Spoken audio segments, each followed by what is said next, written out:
اعوذ باللہ من الشیطان الرجیم بسم اللہ الرحمن الرحیم الحمدللہ رب العالمین الصلاة والسلام علی اشرف الانبیاء والمرسلین سیدنا و نبینا ابی القاسم محمد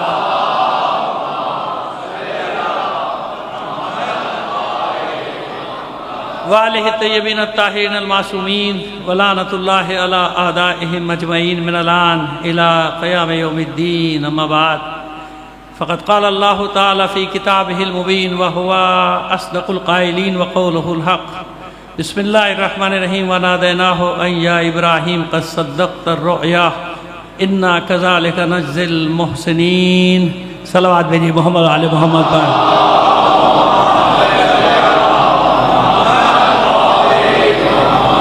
آپ سے درخواست کریں گے اپنے تمام مرحومین اور تمام شہداء ملت کو شامل کر کے ایک سورہ فاتحہ پڑھ کر بخش دیجیے گا بسم اللہ الرحمن الرحیم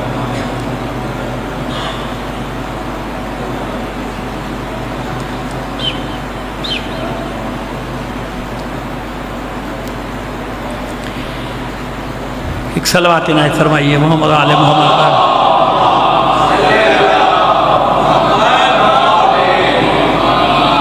احباب تھوڑا سمٹ آئیں گے تو مجھے آسانی ہو جائے گی بات کرنے میں تھوڑا سا آگے تشریف ہے جزاک اللہ ایک صلوات بھیجتے ہوئے آگے بڑھائیے محمد آل محمد پر جزاک اللہ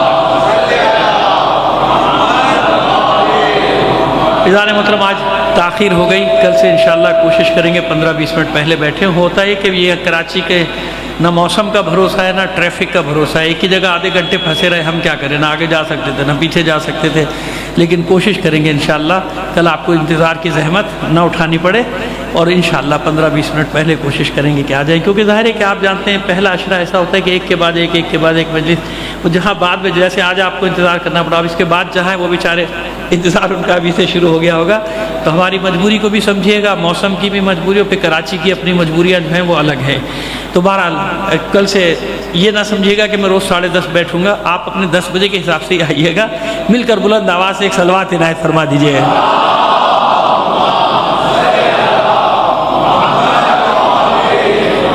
مومنین کرام ہم نے جس عنوان کو منتخب کیا ہے وہ ہے عزاداری معصوم کی نگاہ میں معصومین کی نگاہ میں کیونکہ بہت سارے سوالات آج کل ہمارے جوانوں کے نا پہلے تو ہمارے ماشاءاللہ بچے بہت مجالس سے بہت کچھ سیکھ جاتے تھے اب مشکل یہ ہو گئی ہے کہ جو سیکھتے ہیں وہ اسکول میں کام نہیں آتا نہ کالج میں کام آتا ہے نہ یونیورسٹی میں نہ دفتر میں نہ اداروں میں نہ بازاروں میں تو ہم نے کوشش یہ کی کہ وہ سوالات جو دنیا سے اٹھائے جاتے ہیں اور ہمارے بچوں کے بھی ذہنوں میں وہ سوالات ہیں ان سوالات کے جوابات دیے جائیں اور بڑے احسن طریقے سے تاکہ ساری دنیا میں ہمارا پیغام جائے کسی کی بھی دل آزاری کیے بغیر انشاءاللہ کیونکہ آپ جانتی ہیں مجلس آپ کی سب جگہ ہی جاتی ہیں اب تو ظاہر ہے کہ چینل ہے نا یہ سوشل میڈیا ہے سارا ہے پتہ نہیں کہاں جاتا ہے تو کوشش یہ ہوگی کہ بڑے اچھے انداز میں پیغام کو پہنچایا جائے آج کی مجلس کا دورانیہ تھوڑا سا کم ہوگا تعارفی مجلس ہوگی لیکن انشاءاللہ مقدمہ بنانے میں ہم کامیاب ہو جائیں گے مل کر بلند آواز سے ایک صلوات عنایت فرما دیجیے محمد آل محمد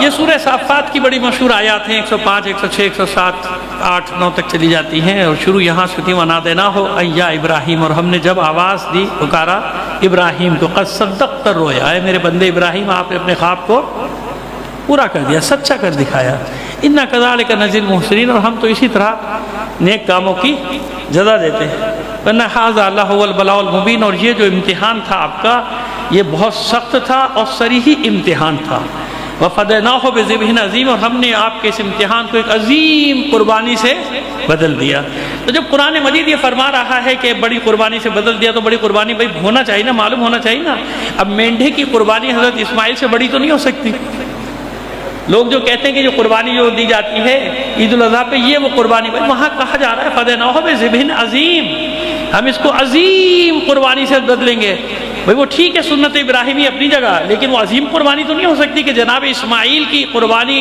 عظیم قربانی مینڈھے کی تو نہیں ہو سکتی دمبے کی تو نہیں ہو سکتی بکرے کی تو نہیں ہو سکتی جناب اسماعیل سے عظیم قربانی اس کا مطلب یہ کہ کوئی عظیم قربانی ہے کیونکہ بعد کی آیت میں یہ بھی فرمایا گیا کہ ہم اس کو بعد والوں کے لیے آخر والوں کے لیے یاد کے طور پہ چھوڑ دیں گے تاکہ وہ ہمیشہ اس کو یاد کرتے رہے جناب اسماعیل کو، کیونکہ وہاں تو فدیہ نہیں ہوا، فدیہ آئے گا، فدیہ ہوگا جو عظیم فدیہ ہوگا۔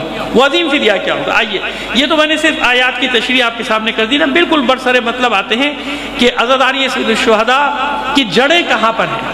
یہ وہ واحد واقعہ ہے، تمام مسلمان بھائی ہمارے اطمینان سے سنیں، ہم نے عرض کر دیا کوئی ایک بات بھی ایسی نہیں ہوگی جس سے کسی کی دل آزاری ہو، کچھ نہیں، ہم اپنا موقف بیان کریں گے، اس میں بھی آپ کی مرضی ہے مانیے یا نہ مانیے، لیکن ہمارے بچوں کی تسلی ہو جائے کہ ہم جو کر رہے ہیں یہ عزاداری تو کیوں کرتے ہیں، اس کی دلیلیں کیا ہے۔ ایسے شروع ہو گیا؟ نہیں، ایسے نہیں شروع ہوا۔ یاد رکھیے کہ واقعہ کربلا وہ واقعہ ہے کہ ابھی واقعہ ہوا نہیں، عزاداری شروع ہو گئی، ابھی واقعہ ہوا نہیں اور اس کی عزاداری شروع ہو گئی، اور اب تفصیل میں جائیں گے بعد میں، لیکن ابھی خلاصہ میں نے کہا نا، آج مقدمہ تیار کر دیں آپ کے لیے کہ جناب اس واقعہ کربلا کی خبر پہلے دے دی گئی تھی نا پیغمبر ختمی مرتبہ صلی اللہ علیہ وآلہ وسلم نے۔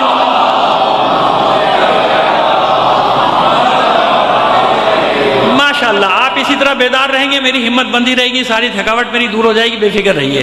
تو اب دیکھیں یہ تو اسی وجہ سے نور امام حسین السلام ظاہر ہوا، آپ دنیا میں تشریف لائے، فوراً ہی آپ نے خبر دے دی تھی نا پہلی خبر، تو پہلا گریہ تو وہی ہوا، حضور بھی روئے، ماں بھی روئی۔ اچھا اگر کوئی نہیں مانتا تو ہم اور اشارے کیے دیتے ہیں، جناب ام سلمہ سلام اللہ علیہ کی روایات، ہمارے برادران مکتب کیا بھری ہوئی ہیں وہ روایات ساری، میں کیا کیا حوالے دیتا چلا جاؤں کہ جس میں آپ فرماتی ہیں کہ ایک روز حضور میرے گھر تشریف لائے، یعنی میرے حجرے میں تشریف لائے اور دروازہ بند کر دیا، کہا کسی کو اندر آنے کی اجازت نہیں ہے، کوئی اندر نہ آئے، وہ اندر چلے گئے۔ تھوڑی دیر کے بعد آپ کا چھوٹا نواسا حسین تشریف لاتا ہے، چھوٹے سے ہیں، ہزارے ہیں کتنے، کیا عمر ہوگی آپ کی، کیا سینے مبارک ہو، آئے، کہا نانا کی خوشبو آ رہی ہے، نانا کہا ہے، کہا کہ ہاں نانا ہیں تو صحیح حجرے میں، لیکن منع کیا ہے کہ کوئی اندر نہ آئے۔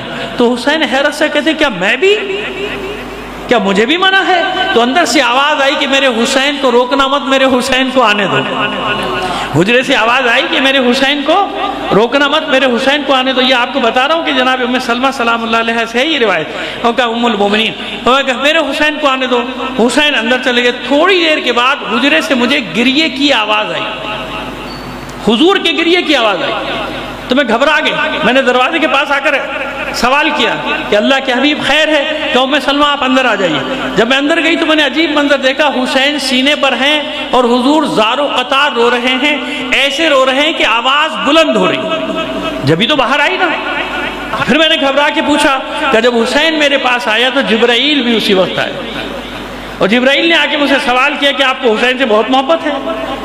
کہ اللہ جانتا ہے کہ میں حسین سے اپنے اس نواسے سے کتنی محبت کرتا ہوں۔ کہ اس وقت کیا ہوگا جب اس حسین کی پشت پہ خنجر چلے گا، اور یہ خنجر چلانے والا کوئی اور نہیں ہوگا، آپ ہی کے کلمہ گو ہوں گے، آپ ہی کی امت کے لوگ ہوں گے۔ اور پھر اس کے بعد جبرائیل نے اس زمین کو میرے سامنے بلند کیا، اس زمین کو بلند کیا، وہ زمین فضا میں بلندی، مجھے وہ زمین دکھائی گئی جہاں حسین اپنے ساتھیوں کے ساتھ شہید کیے جائیں۔ تو اسی لیے میرا گریہ ہو رہا ہے۔ جناب ام سلمہ سلام اللہ علیہ نے بھی گریہ کرنا شروع کر دیا۔ اب اسی وقت کی بات ہے یا کسی اور وقت کی بات کہ حضور نے ایک مشت خاک وہاں سے اٹھائی اور شیشی میں، یاد رکھیے گا یہ جو میں روایت پڑھ رہا ہوں یہ ہمارے یہاں ممکن ہے کہ بہت ساری جگہوں پہ نہیں ہے، لیکن وہاں بالکل مستند روایت ہے یہ شیشی والی، کہ خاک اس شیشی میں رکھ کے مجھے دے دی، کہا بس یہ یاد رکھنا جس دن یہ خاک سرخ ہو جائے اس دن میرا حسین قتل کر دیا گیا، شہید کر دیا گیا۔ اچھا اس کے بعد اور صحابہ سے جناب عبداللہ ابن عباس، جناب عبداللہ ابن مسعود، جناب عبداللہ ابن جابر ابن عبداللہ انصاری، ان سب سے روایات ہماری برادران کے یہاں موجود ہیں کہ آپ واقع کربلا بیان کرتے تھے، خود بھی روتے تھے اور صحابہ کو بھی گریہ، حالانکہ واقعہ ابھی نہیں ہوا۔ تو یہ بات تو طے ہوگی کہ واقع کربلا ایک ایسا واقعہ ہے کہ ابھی واقعہ رونما نہیں ہوا تھا، اس کی یاد منانی شروع کر دی گئی تھی۔ اب آئیے آپ کو قول سناتا ہوں پیغمبر ختمی مرتبہ صلی اللہ علیہ وآلہ وسلم کا۔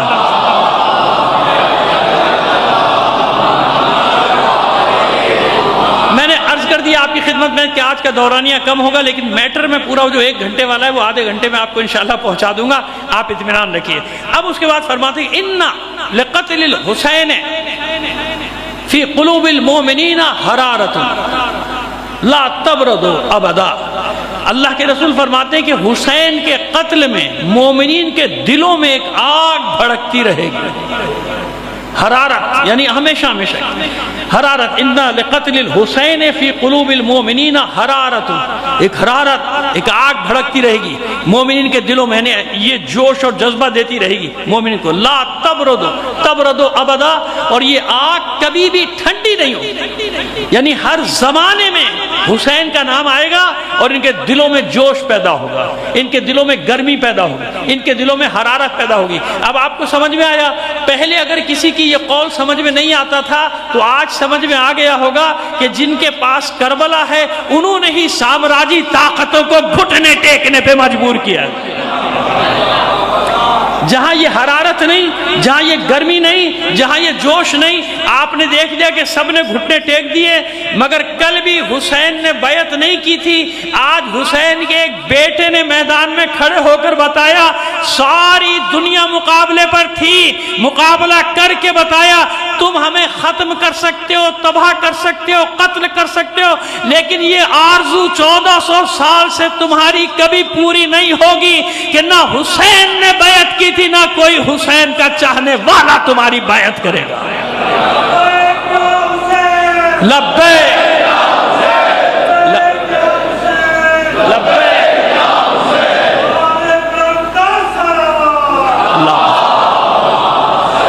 بات واضح ہوگی؟ یہ حضور کا ارشاد، یہ حدیث پیغمبر ہے، معصوم فرماتے ہیں کہ حسین کے نام میں جوش ہے، ولولہ ہے۔ جب مومنین کے سامنے حسین کا ذکر آئے گا ان کا خوف دلوں سے نکل جائے گا، ان کا ڈر دلوں سے نکل جائے گا۔ اور ہر زمانے میں دنیا نے دیکھا کہ سب سرنڈر کر سکتے ہیں، حسین والا سرنڈر نہیں کرے گا، سرنڈر نہیں کرے گا، بیعت نہیں کرے گا، جھکے گا نہیں، جانوں کا جانا شکست نہیں ہوگا۔ فتح و شکست کا معیار آپ کو بتاتے ہیں، تاریخی معیار ہمیشہ یاد رکھیے گا۔ صرف لفاظی کرنے نہیں آیا آپ کے سامنے، نہ کرتا ہوں لفاظی، آپ کو معیار دے رہا ہوں، ہمیشہ اسی معیار کو یاد رکھیے گا۔ بلڈنگوں کا تباہ ہونا شکست نہیں ہے، جانوں کا جانا شکست نہیں ہے، مر جانا شکست نہیں ہے، تباہ ہو جانا شکست نہیں ہے، لٹ جانا شکست نہیں ہے۔ اتنی قیمتی جانے گئی دنیا کی، سمجھ میں نہیں آیا؟ اتنے بڑے بڑے جنرل یہ سب چلے گئے، ان کے بچا کیا ان کے پاس؟ سنو، یہ کچھ بھی نہیں، ایسے لاکھوں کروڑوں قربان کیوں؟ ہم جانتے ہیں کہ اگر جان کا جانا شکست ہوتا تو دنیا میں کوئی بھی جان حسین کی جان سے زیادہ قیمتی نہیں ہے، کوئی حسین سے زیادہ قیمتی جان نہیں ہے کائنات میں، ہے تو بتاؤ کیا حسین کی شہادت سے شکست ہو گئی؟ اب نکتہ سمجھ میں آیا میری آپ کی کہ اگر جانوں کے جانے سے شکست ہوتی تو پھر حسین سے قیمتی کون ہے؟ پھر تو اسلام کا فاتحہ ہو گیا کربلا میں، ختم ہو جاتی کربلا، اسلام ختم۔ لیکن نہیں، حسین نے اصول دیا کہ جتنا قیمتی سامان بچانا ہوتا ہے اتنی ہی قیمتی قربانیاں دینی ہوتی ہیں، اور حسین اللہ کے دین کو بچانے کے لیے نکلا ہے، حسین اللہ کے دین کی حفاظت کے لیے نکلا ہے۔ سمجھ میں آگئی بات ہے؟ تو حسین نے اپنی جان دی، قیامت تک کے لیے ضمانت دے دی کہ آندھیاں آئیں گی، طوفان آئیں گے، دشمن آئیں گے، حملہ کریں گے، لیکن اسلام قائم رہے گا۔ آج بھی جب سامراج یہ سمجھا تھا کہ ہم نے ختم کر دیا، کوئی رکاوٹ نہیں سوائے ایک رکاوٹ کے، اور بڑے زور و شور سے دن دناتے ہوئے آ رہے تھے، 3 دن میں ختم کر دیں گے، 6 دن میں ختم کر دیں گے۔ اب دوسرا معیار آپ کو دیتا ہوں، 3 مقصد لے کر آئے تھے۔ کتنے مقصد لے کر آئے تھے؟ 3 مقصد لے کر آئے تھے۔ ایک، ان کی ساری دفاعی صلاحیتوں کو ختم کر دیں گے، نہیں کر سکے، نہیں کر سکے۔ 12 دن میں پتہ چل گیا، جب پٹائی ہوئی تو کیا منظر ہوتا ہے، پوری دنیا کو پتہ چلا۔ دوسرا مقصد لے کر آئے تھے، اس حکومت کو بدل دیں گے، اپنے پٹھو لا کے بٹھائیں گے جیسے ہر جگہ بٹھائے ہوئے، نہیں بٹھا سکے، حکومت نہیں ختم کر سکے، قیادت کو ختم کر دیں گے، نہیں کر سکے۔ بل بلاتے ہوئے گئے اپنے ابا کے پاس، صلح کراؤ، جنگ بند کراؤ، تو جیت یہ ہوتی ہے کہ وہاں سے آفر آئی، وہاں سے وہ گھٹنوں کے اوپر جھکے کہ جنگ بند کرو، ہم آگے نہیں لڑ سکتے۔ اپنی شرط پہ صلح کرنا اور ہوتا ہے، اپنی شرح۔ اس لیے بتا رہا ہوں مومنین، یہ باتیں یاد رکھنا، یہ حسین ہے حسین، اگر عزاداری نہ ہوتی تو یہ فتح بھی آپ کو نہیں ملتی۔ ایک طرف ماتم کرتے رہے اور جب جشن کی تاریخ آئی تو انہوں نے پرواہ نہیں کی کون حملہ کر رہا ہے، کیسے میزائل آ رہے ہیں، ادھر میزائل کے سائرن بج رہے ہیں اور ادھر پوری قوم سڑکوں پہ علی کا جشن منا رہی تھی ولایت غدیر کا۔ پوری دنیا گواہ ہے، میں نہیں کہہ رہا، پوری دنیا گواہ ہے کہ کس طرح سڑکوں پہ نکل کے علی والوں نے جشن منایا۔ یہی ان کی شکست تھی کہ ان کی قومیں بینکروں کے اندر تھی اور علی والے سڑکوں پر تھے۔ علی والے کہاں تھے؟ سڑکوں پہ تھے۔ یہ فرق ہے، کیونکہ ادھر حسین ہے ادھر حسین نہیں ہے۔ اس لیے اللہ کے رسول نے فرمایا اِنَّا لِقَتْلِ الْحُسَيْنِ فِي قُلُوبِ الْمُؤْمِنِينَ حَرَارَةٌ۔ حسین کے نام میں، حسین کے قتل میں ایک جوش ہے، گرمی ہے، آگ ہے، مومنین کے دلوں میں بھڑکتی رہتی ہے۔ یہ آگ ہمیشہ بھڑکتی رہے گی، لا تبرد ابدا، اور یہ آگ کبھی بھی ٹھنڈی نہیں ہوگی۔ دوسری حدیث، اپنی صاحبزادی کو خطاب کر کے کہتے ہیں اے فاطمہ، اے فاطمہ، جس دن ہر آنکھ پشیمان ہوگی اور ہر آنکھ میں آنسو ہوں گے، یعنی قیامت کا دن، اپنی بیٹی کو تسلی دیتے ہوئے کہتے ہیں ہر آنکھ اشکبار ہوگی، پشیمان ہوگی، رو رہے ہوں گے لوگ، چلا رہے ہوں گے اپنے اعمال نامے دیکھ کے، لیکن اس دن ایک آنکھ پشیمان نہیں ہوگی، جو آنکھ تیرے بیٹے حسین کے غم میں روئی ہوگی، جو آنکھ تیرے بیٹے کے غم میں اشکبار ہوئے گی، وہ آنکھیں سکون سے ہوں گی، ان کے لیے خوشحالی ہی خوشحالی ہوگی۔ سب کی آنکھیں نم ہوں گی، مگر جو آنکھیں حسین پر روئی ہوں گی، حضور فرما رہے ہیں ان آنکھوں کے لیے کوئی غم نہیں ہوگا۔ اس دن وہی خوش ہوں گے، وہی شادمان ہوں، باقی سب رو رہے ہوں، جو حسین کے غم میں رویا ہوگا۔ یہ اللہ کے رسول کی حدیث ہے، یہ اللہ کے رسول کی حدیث ہے۔ مولا عارفان، میں نے کہا جلدی جلدی مقدمہ طے کر لیں، کل سے تفصیل میں زندگی رہی تو جائیں گے۔ مولا عارفان علی ابن ابی طالب علیہ السلام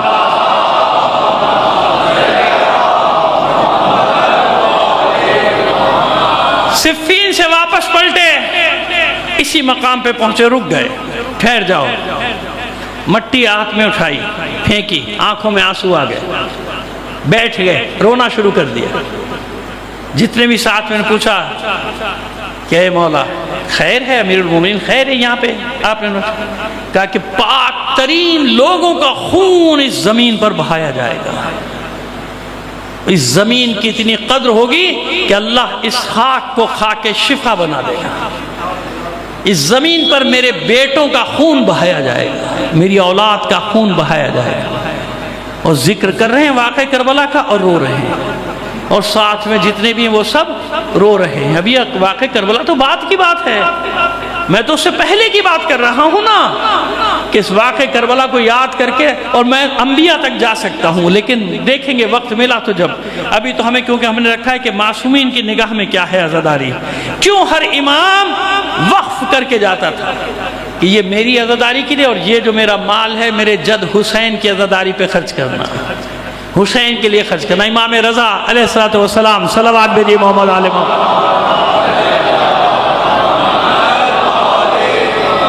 آپ کے صحابی فضل ابن شعزان کہتے ہیں کہ میں ایک دن امام کی خدمت میں تشریف لے گیا، امام جب باہر نکلا پہلی بار میں نے دیکھا کہ سر پہ امامہ نہیں ہے، اور گریبان بھی کھلا ہوا ہے، آستینیں چڑھی ہوئی ہیں، رو رو کے آنکھیں سرخ، چہرے کی عجیب کیفیت ہے۔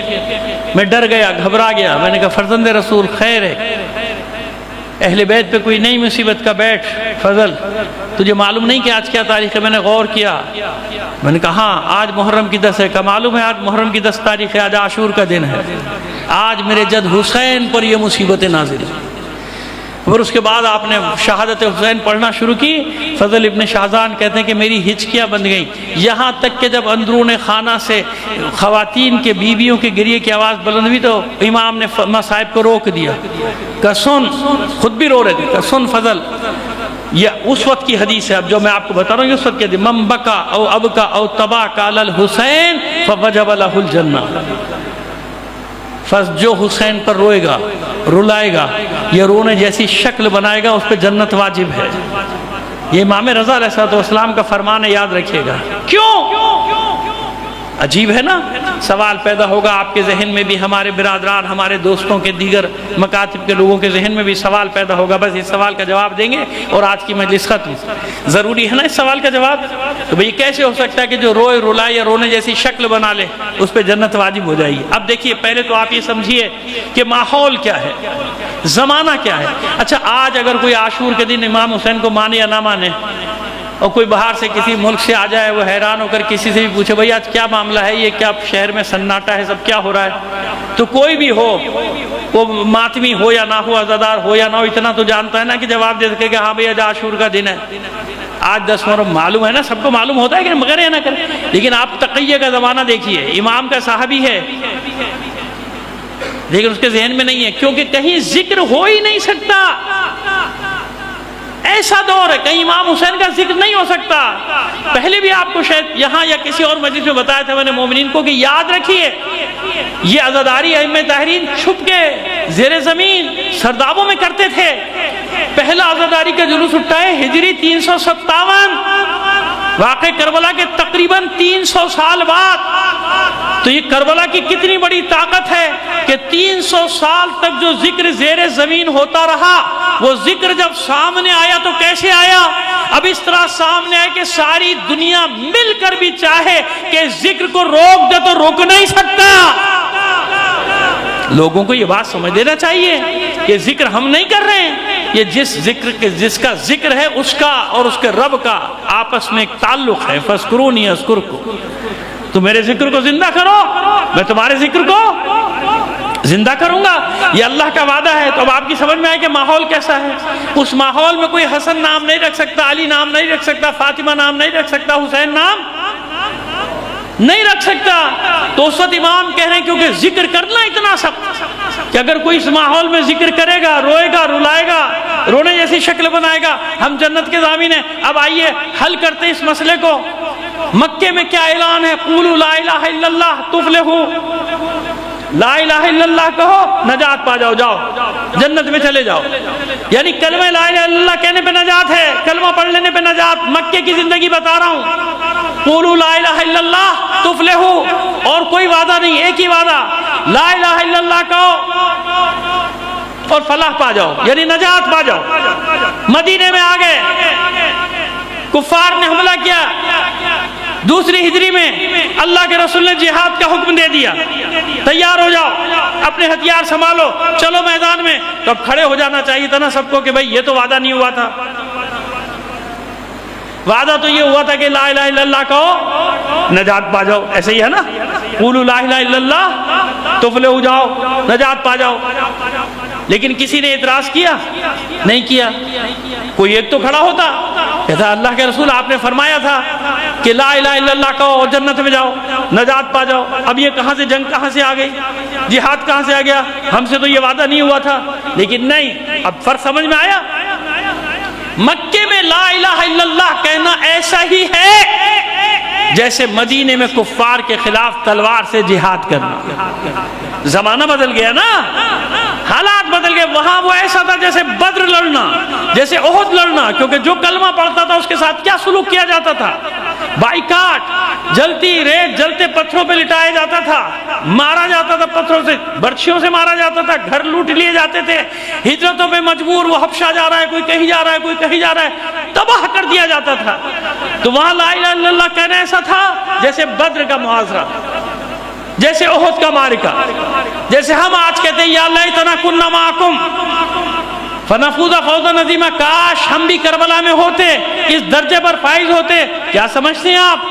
اگر آج مظلوموں کی کوئی بھی حمایت کر رہا ہے نا، ایک ایک پل مظلوموں کی حمایت میں گزار رہا ہے، تو وہ اپنے عہد کو پورا کر رہا ہے کہ اگر کل نہ صحیح آج کے یزیدوں کے خلاف آواز بلند کر کے اعلان کر رہا ہے کہ اگر کل میں کربلا میں ہوتا تو حسین کے کیمپ میں ہوتا، میں حسین کے ساتھ ہوتا۔ سمجھ میں آ رہی ہے ہماری بات؟ تفصیلات میں جائیں گے، بس آج ہم نے اتنا رکھا کہ یاد رکھیں کہ معصومین نے کیوں اتنا زور دیا عزاداری عزاداری عزاداری، لیکن میں نے آپ کو فرق بتا دیا کہ آج اگر کوئی یہ قول لے کے بیٹھ جائے کہ جو رویا رلایا یا رونے جیسی شکل بنائی تو یہ انصاف نہیں۔ ایک طرف یزیدیت سر ابھار رہی ہو، فرعونیت سر ابھار رہی ہو، وقت کے نمرود میدان میں کھڑے ہوں، اور جب برایا جائے کہ ان کے خلاف نعرہ ہی بلند کر دو، ان کے خلاف آواز بلند کر دو، اور کوئی کہے نہیں بھائی ہماری جنت تو ہو گئی۔ اب سمجھ میں آ گیا جو میں کہنا چاہ رہا تھا؟ تو پھر یہ قابل قبول نہیں ہوگا۔ کیوں؟ زمانہ بدل گیا، آج کتنی سختی سہی، لیکن اس کے باوجود آپ دیکھ لیجئے ماشاءاللہ اسی ملک میں دیکھ لیجئے کسی کی مجال نہیں عزاداری کو روک لے، روک سکتا ہے؟ نہیں۔ کیوں؟ اب ہمارے برادران، ہمارے بھائی اپنے انداز میں سب کر رہے ہیں کہ نہیں کر رہے؟ محافل بھی، مجالس بھی ذکر حسین کی، اور اس ایک معرکے نے تو دنیا ہی بدل دی۔ اس ایک معرکے نے تو بڑوں بڑوں کے سوائے ان لوگوں کے جو پیڈ ملازم ہوتے ہیں نا ان کو چھوڑ دیجئے، ان کو تنخواہ اسی بات کی ملتی ہے کہ مسلمانوں کے درمیان میں انتشار پھیلاؤ، مسلمانوں کے درمیان میں اختلاف ایجاد کرو۔ آج الحمدللہ اس ملک میں ابھی تک جو ماحول ہے وہ کیا ماحول ہے کہ تمام مسلمان وحدت کی طرف بڑھ رہے ہیں، اتحاد کی طرف بڑھ رہے ہیں۔ سب کی سمجھ میں آ رہا ہے کہ نجات اہل بیت کے راستے میں ہے، نجات علی کا نعرہ لگانے میں ہے، نجات حسین کا نعرہ لگانے میں ہے۔ آپ دیکھ رہے ہیں، سب دیکھ رہے ہیں، سوشل میڈیا پہ بھی ویسے بھی بڑے بڑے علماء مفتیان دین الحمدللہ آج اعلان کر رہے ہیں کہ حق ادھر ہے جدھر حسین والے ہیں۔ ہے آپ کے؟ ابھی کچھ نہیں ہوا۔ کربلا کے نتائج آنے شروع ہوئے تھے برسوں کے بعد۔ کچھ عرصے تک تو لوگ یہی سمجھتے رہے کہ وہ ہو گیا کربلا ختم، یہ سارے شہید ہو گئے، گرفتار ہو گئے، اب کیا بچا؟ سمجھ رہے ہیں ہمیں؟ ایسا نہیں۔ جب نتائج آنے شروع ہوئے تو آج تک یزیدیت تل ملا رہی ہے، تڑپ رہی ہے، مچل رہی کہ ہمارے ساتھ ہوا کیا؟ ہم تو سمجھ رہے تھے ہم جیتے۔ بس یہ جو ابھی فتح مبین ملی ہے نا، ابھی آپ دیکھتے جائیے اس کے اثرات، ابھی دیکھتے جائیے۔ چھوٹی چھوٹی مملکتوں کو ہمت مل گئی۔ آپ کو نہیں معلوم اندر ہی اندر وہ خوش ہیں، چاہے ساتھ دیا یا نہیں دیا، لیکن اس بات پر خوش ہیں کہ کوئی تو مسلمانوں میں نکلا جس نے ان کی اینٹ سے اینٹ بجا دی۔ اندر خوش کہ کوئی ہے، ایسا ہے، اور آپ دیکھ رہے ہیں ان کی خوشیاں ظاہر ہو رہی ہیں کہ نہیں ہو رہی؟ تو بس عزیزو، فتح کے آثار، یہ وہ فتح نہیں کہ اچانک ہو گئے، بات ختم ہو گئی، جنگ ختم ہو گئی، نہیں، اس کے بھی آثار دیکھیے گا آپ۔ جتنا وقت گزرتا جائے گا اس کے اثرات آتے چلے جائیں گے۔ کیوں؟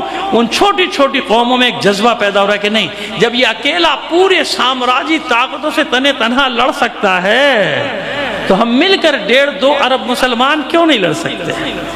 بس بات کیا ہے؟ حسین کے نام میں جو جوش ہے اس کو اپنے اندر اتار لو۔ یہ جب آپ ایک نعرہ لگاتے ہیں نا، 2 نعرے آپ کے ایسے ہیں جو سارے خوف کو دلوں سے نکال دیتے ہیں۔ ایک جب آپ نعرے حیدری لگاتے ہیں نا، دشمنوں کا دل بیٹھ جاتا ہے، اور اس کے بعد جب آپ کہتے ہیں لبیک یا حسین تو آپ کا خوف نکل جاتا ہے۔ لبیک یا حسین کا مطلب یہ ہوتا ہے کہ ہم کربلا میں حاضر ہیں، ہم کربلا عصر میں حاضر ہیں۔ کاش حسین ہم کربلا میں ہوتے تو حبیب کے صف میں ہوتے، حر کی صف میں ہوتے۔ میں معصومین کی ذکر نہیں کر رہا، معصومین کی اولادوں کا ذکر نہیں کر رہا، باقی تو عام انسان تھے نا، آپ اور ہم جیسے تھے، یاد رکھیے گا، وہ عام انسان تھے۔ زہیر بن قین ہوں، جناب حر ہوں، جناب حبیب ہوں، یا جناب مسلم بن اسود، جو عام انسان تھے، لیکن انہیں میدان میں کھڑے ہو کر بتایا کہ تھوڑی سی دیر کی تکلیف ہے، مر جائیں گے، لیکن حسین مرنے نہیں دے گا، نہیں مرنے دے گا۔ آپ دیکھتے ہیں نا کہ 6,000 6,500 زیارتیں عراق میں ہیں اور اتنی ہی ایران میں ہیں۔ بتائیے، کوئی جنگلوں میں مارا گیا، کوئی پہاڑوں میں، کوئی صحرا میں، کوئی کہیں، حسین نے چھپنے دیا کسی کو؟ وقت کے ساتھ ساتھ سب مینارے نور بنے نہیں بنے؟ حسین کسی کو نہیں مرنے دیتا جو اس کے نام پہ، اس کے راستے میں جاتا ہے۔ یوں کہیے کہ اللہ اس کو زندہ رکھتا ہے۔ کیوں؟ حق پر جان دے رہا ہے، حق کے راستے پر جان دے رہا ہے۔ 2 معصوم بچے جن کے بارے میں کوئی نہیں جانتا تھا اور زندان کی تاریکیوں میں پڑے ہوئے تھے، وہ بھی زمین کے اندر۔ پہلی محرم ہے نا، ہر سال ہم ان 2 بچوں کا ذکر کرتے ہیں، یتیموں کا۔ ہمارا عادت یہی ہے، ہمارے جب سے ہم نے پڑھنا شروع کیا ہے ہماری عادت یہی ہے، پہلی محرم کو میں مسلم کے یتیم بیٹوں کا ذکر کرتا ہوں، ان معصوم بچوں کا ذکر کرتا ہوں کہ جو 15-20 میٹر گہرائی میں جن کو زندان میں رکھا گیا تھا، کہاں روشنی کچھ نہیں پتا ان کو، وہ تو نماز کا وقت کا تعین بھی اس وقت کرتے تھے جب شام کو رات کی تاریکی ہوتی تھی اور وہ زندان داروغہ زندان ان کے لیے کھانا لے کر آتا تھا. اور جب تعارف ہوا بچوں نے طے کیا اس کو بتائیں تو صحیح، اپنا حال تو بتائیں. اس کو پتہ ہی نہیں تھا کون بچے، اس کو دے دیں قید میں رکھو جب تک دوسرا حکم نہ دے. وہ بیچارہ ایک عام سا سپاہی تھا، اسے کیا پتہ کون ہے، لیکن دل میں محبت اہل بیت تھی اس کے بھی، اسے نہیں معلوم کہ یہ کون ہے. جب بچوں نے بتایا نا کہ ہم رسول خدا کے پوتے ہیں، ہم علی کے پوتے ہیں، ہم جعفر طیار کے پوتے ہیں، ہم عقیل کے پوتے ہیں، قدموں میں بیٹھ گیا تھا. شہزادو تم نے پہلے تعارف کیوں نہیں کرایا؟ تم آزاد ہو، مجھے معاف کر دینا، اتنے دن میں نے تمہیں قید میں رکھا. اور جب بچے جانے لگے تو کہتے ہیں دیکھو جا تو رہے ہو لیکن ایک وعدہ کر کے جاؤ، ابھی تھوڑی دیر میں قتل کر دیا جاؤں گا، مار دیا جاؤں گا، مجھ سے وعدہ کرو کہ قیامت کے دن میری شفاعت کرو گے، میری سفارش کرو. یعنی اس کو اتنا یقین ہے ان معصوم بچوں کی شفاعت پر. یہ چھوٹے بچے ان کے لیے پڑھ رہا ہوں یہ مصائب، ان کو اتنا یقین، ان بچوں کو بھی اپنی شفاعت پر اتنا یقین ہے کہ اس کے ہاتھ تھام کر کہتے ہیں تو سے وعدہ کیا تیرے بغیر جنت میں قدم بھی نہیں رکھے، قدم بھی نہیں رکھے. کہا کہ دیکھو نکل جاؤ، اب یہ اندھیرا چھا گیا ہے، صبح ہونے سے پہلے پہلے دور نکل جاؤ، بہت دور. اگر روشنی ہو گئی کوفے کے اندر تمہیں تو پھر تم گرفتار کر لیے جاؤ گے اور نہیں پہنچ سکو گے مدینے. دونوں بچے اس کو دعائیں دیتے ہوئے نکلے ہیں، رات بھر سرگردان و پریشان. آخر اس مقام تک پہنچ گئے، یہ جو مسیب کا مقام ہے جہاں آج ان دونوں یتیموں کی قبریں ہیں. اور یقین جانے جو اصل قبریں ہیں، میں وہاں گیا ہوں، آپ میں سے بھی کئی لوگ گئے ہوں گے، وہاں نے کھول دیا مجھے، میں نیچے گیا. وہ جو بے کسی ہے نا وہ نہیں دیکھی جاتی. وہ چھوٹی چھوٹی قبریں، وہی کچی زمین ہے اور اینٹیں اس کے اوپر رکھی ہوئی ہیں. یعنی وہاں جاتے ہی اندازہ ہوتا ہے کہ یتیم، مسلم کے یتیم کس بے کسی کے عالم میں مارے گئے ہوں. اور سر نہیں ہے ان کے، ظاہر ہے آپ کو معلوم ہے کہ سر تو تن سے جدا کر کے وہ اپنے ساتھ لے گیا تھا معلوم. تو وہ عجیب بے کسی کا عالم ہے. یہاں پہنچے تھے، فجر کی نماز پڑھی، درخت میں چھپا دیا تھا اپنے آپ کو کہ پھر رات دن بھر یہاں رہیں گے، رات ہوگی تو پھر سفر شروع کریں گے. لیکن بس وہ حارث کی زوجہ حارث کی کنیز آ گئی پانی بھرنے. اب جوہر سے جب پانی بھر رہی تھی تو چاند سے چہروں کے عکس پانی میں پڑ رہے ہیں. حیرت سے کہتی ہے میں نے ایسے چہرے نہیں دیکھے. کس مملکت کے شہزادے ہو؟ نیچے آؤ، امان ہے، ڈرو مت. دونوں بچے نیچے کہ سن ہم مسلم کے یتیم ہیں، ہم پر احسان کر، ہمیں مدینے کا راستہ بتا دے. گھبرا کر کہتی ہے نہیں تم مدینے نہیں جا سکتے، مدینہ یہاں قریب ہے، قریب نہیں رکھا کہ تم چلے جاؤ. میری مالکن محب اہل بیت ہے، چلو میرے ساتھ. وہ کوئی نہ کوئی راستہ نکالے گی. دونوں بچوں کو لے کر آئی. زوجہ حارث کو معلوم ہوا مسلم کے یتیم میں، خوش ہو گئے. کب سے بچوں نے کپڑے نہیں بدلے تھے، کیا حال تھا. بچوں کے نہلانے دھلانے کا انتظام کیا، نئے لباس دیے، کھانا تیار کیا، کھانا کھلاتی جاتی ہے. کہتی ہے بس بے فکر ہو جاؤ، تم امان میں ہو. کل ایک قافلہ جانے والا ہے مدینے، اس میں تمہیں چھپا کے بھیج دوں گی، لیکن جب مدینے پہنچنا شہزادیوں کو اس کنیز کا سلام ضرور دینا. دن بھر ان بچوں کی خدمت کرتی رہی، معصوم بچے خدمت کرتی رہی. جب شام ہوئی تو کہتی مجھے معاف کر دو، رات تمہیں اس تاریک کوٹری میں گزارنی پڑے گی کیونکہ میرا شوہر ابن زیاد کا ملازم ہے، اس کے سپاہی. مجھے ڈر ہے کہ اس کو اگر یہ خبر مل گئی تو ایسا نہ ہو تمہیں ابن زیاد کے حوالے کر دے. کوٹری میں دونوں بچوں کو بند کر دیا، باہر سے تالا ڈال دیا تاکہ پتہ ہی نہ چلے. شوہر آیا بہت دیر سے، پوچھا کیوں دیر ہوئی؟ کہا مسلم کے یہ بیٹے فرار ہو گئے، ابن زیاد نے بہت بڑا انعام رکھا ہے، ڈھونڈتا رہا سارا دن نہیں ملے. یا چھوڑ ان بچوں کا پیچھا، یتیموں کے پیچھے پڑا ہے، اللہ رسول کی دشمنی مول لیتا ہے. کھایا پیا سو گیا. رات کا ایک پہر گزرا، چھوٹے بھائی کی آنکھ کھلی. بڑے بھائی کا شانہ پکڑ کے لاتا ہے، بھیا اٹھو بھیا اٹھو. بھائی اٹھا، کیا بات؟ کہا ابھی میں نے خواب دیکھا ہے،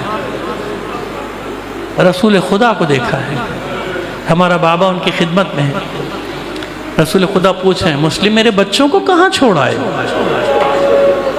ہمارا بابا کہتا ہے کہ اللہ کے رسول میرے دونوں معصوم بچے ابن زیاد کی قید میں. اللہ کے رسول نے گلے سے لگایا ہمارے بابا کو، سینے سے لگا کر کہتے مسلم بس تھوڑی دیر اور انتظار کرو، تمہارے بچے تمہارے پاس آنے والے ہیں. بڑا بھائی کہتا ہے کہ میں نے بھی یہی خواب دیکھا. دونوں بچوں کو اپنی شہادت کا یقین ہوا، ایک دوسرے سے بغل گیر ہوئے اور رونا شروع کر دیا. اب جب یہ گریے کی صدائیں بلند ہوئی، حارث ملعون کی آنکھ کھل گئی، چونک کر کہتا ہے یہ بچوں کے رونے کی آواز کہاں سے آتی؟ گھبرا کے زوجہ کہتی ہے ہمسائے میں کسی کے بچے روتے ہیں۔ کہا نہیں، یہ آواز میرے گھر سے آ رہی ہے۔ تلوار لے کے بڑھا آگے اس کوٹری کی طرف، تلوار سے قفل کو توڑا، ٹھوکر مار کے اندر داخل ہوا، دیکھا دونوں بچے ایک دوسرے سے گلے لپٹے۔ غصے میں آگے بڑھا یہ ملعون، اس نے ٹھوکروں سے مارنا شروع کیا دونوں بچوں کے چہرے پہ، سر لہو لہان ہو گئے دونوں معصوم۔ کتنے ہی دندان مبارک دونوں کے شہید ہو۔ مارتا جاتا ہے، کہتا جاتا ہے میرے گھر میں چھپے ہو، میں سارا دن تمہیں ڈھونڈتا رہا۔ دونوں کے پیروں کو رسی سے باندھا اور گھسیٹنا شروع کیا۔ غلام کو ساتھ لیا، بیٹے کو ساتھ لیا، زوجہ پیچھے پیچھے چلاتی جا رہی ہے چھوڑ دے، میں نے امان دی تھی، میں مہر بخشتی ہوں اپنا، جتنا ابن زیاد نے دیا اس سے زیادہ دیتی ہوں، چھوڑ دے۔ کہا نہیں، مجھے ابن زیاد کا قرب، اس کی خوشنودی منظور ہے۔ لے کر آیا نہر کوفہ، غلام کو حکم دیا قتل کر دے۔ غلام کو جیسے ہی یہ علم ہوا کہ یہ رسول خاندان رسالت کے چشم و چراغ ہیں، تلوار پھینک دی۔ کہ یہ ظلم نہیں کر سکتے، خاندان رسالت کے معصوم بچوں پہ تلوار چلاؤں تیرے کہنے پہ؟ نہر میں چھلانگ لگا دی، بیٹے کو حکم دیا آگے بڑھ۔ ماں نے چلا کر کہا دودھ نہیں بخشوں گی اگر تو نے وار کیا۔ بیٹا بھی تلوار پھینک کے پیچھے ہٹا۔ اب یہ ملعون آگے بڑھا، آگے بڑھ کر اس نے وار کرنا چاہا، اس مومنہ نے اپنے آپ کو بچوں پر گرا دیا، اس کے شانے پر تلوار لگی، زخمی ہو کے جب ایک طرف گری، اب اس ملعون نے دونوں بچوں کے قتل کا ارادہ کیا۔ بچے کہتے ہیں ٹھہر، تین باتوں میں سے ایک باتوں کا اصول ہے، عربوں کا مانتے ہیں۔ کہا کہو کیا تمہاری تین باتیں ہیں؟ کہا پہلی بات یہ ہے کہ ہمیں ابن زیاد کے پاس لے چل، وہ جو فیصلہ کرے۔ کہا نہیں، تم اتنے چھوٹے ہو، مجھے ڈر ہے تمہیں چھوڑ دے گا اور میرا انعام رہ جائے گا۔ کہا اچھا ہمیں مدینے پہنچا دے، جو تو چاہتا ہے وہ اپنے چچا حسین سے دلوا دیں گے۔ کہا یہ بھی ناممکن ہے۔ تو کہا پھر اتنی اجازت دے دے، مہلت دے دے، ہم 2 رکعت نماز پڑھ لیں۔ یہ دونوں معصوم بچے نماز میں مشغول ہوئے، سجدے میں گئے۔ اس ملعون نے پہلے بڑے بھائی کی گردن پہ وار کیا، سر کو تن سے جدا کر دیا۔ اپنے ساتھ ایک تھیلا لایا تھا، سر اٹھا کے تھیلے میں پھینکا اور جسم کو نہر میں پھینکا۔ چھوٹا بھائی بڑے بھائی کے خون میں کروٹیں بدلتا ہے اور کہتا ہے بھائی کو آواز دے کہ بھیا مجھے اکیلا چھوڑ کے نہ جانا۔ بڑے بھائی کا بے سر کا جسم پانی کی سطح پہ ٹھہر گیا، رک گئے۔ اس ملعون نے دوسرا وار کیا، چھوٹے بھائی کے سر پہ، تن سے جدا کر دیا سر کو تھیلے میں ڈالا، بے سر کے جسم کو نہر کے حوالے کیا۔ دونوں بے سر کے لاشیں بغل گیر ہوئے، تہے آپ بیٹھ گئے۔ صبح نمودار ہوئی، مسیب کے کسان اپنے کھیتوں میں جانے کے لیے نکلے۔ کیا دیکھا؟ ساحل پہ کوئی سیاہ پوش بی بی، سر سے پیر تک سیاہ چادر میں ملبوس ہے، زار و قطار رو رہی ہے۔ آگے بڑھ کر کسانوں نے پوچھا بی بی کیا تیرا کوئی قیمتی سامان گر گیا، ہم نکال دیں؟ وہ بی بی کہتی ہے ہاں، حارث ملعون نے میرے بچوں کو قتل کر کے پھینک دیا، میری مدد کرو، میرے بچوں کے لاشیں نکالو۔ وہ کسان نہر میں اترے، دونوں بچوں کے بے سر کے لاشیں نکالے، ساحل پہ دونوں لاشوں کو رکھ دیا۔ کیا دیکھا؟ وہ بی بی دونوں بچوں کے درمیان میں بیٹھ گئی، کبھی سر ایک کے سینے پہ رکھ کے روتی ہے، کبھی دوسرے کے سینے پہ سر رکھ کے روتی ہے۔ ان کسانوں سے کہتی ہے تم نے میری مدد کی، میں تمہاری ضامن ہوں، قیامت کے دن تمہاری شفاعت کروں گی، جنت کی ضامن ہوں۔ وہ حیران ہو کر کہتے ہیں بی بی آخر آپ ہیں کون جو اتنے اطمینان سے ہمیں جنت کی بشارت دیتی ہیں؟ فرماتی ہے وہ بی بی ارے میں کوئی اور نہیں، تمہارے رسول کی بیٹی فاطمہ ہوں، اور یہ میرے مسلم کے یتیم ہے۔ الا لعنت اللہ علی القوم الظالمین، فسيعلم الذين ظلموا أي منقلب ينقلبون۔ ماتم حسین۔